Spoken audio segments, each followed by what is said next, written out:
মগজগুলি টাস টাস করে ফেটে যাবে, মাথার মগজগুলি কান দিয়ে বাহির হতে থাকবে, নাক দিয়ে বাহির হতে থাকবে, মুখ দিয়ে বাহির হতে থাকবে, লজ্জাস্থান দিয়ে বাহির হতে থাকবে, পায়খানার দ্বার দিয়ে মাথার মগজগুলি গলে গলে পড়তে থাকবে, শরীরের সমস্ত নারী ভুঁড়িগুলো টকবক করে ফুটতে থাকবে, তার নিচের পায়খানার দ্বার দিয়ে সবগুলো গলে গলে বাহির হতে থাকবে।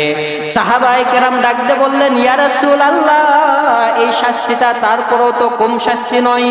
আমার আল্লাহ এত শাস্তি যদি আপনার চাচাকে দেয় তাহলে তো আমরা সামান্য সাহাবী, তাহলে আমাদেরকে তো সবচাইতে ভয়ঙ্কর শাস্তি দেওয়া হবে।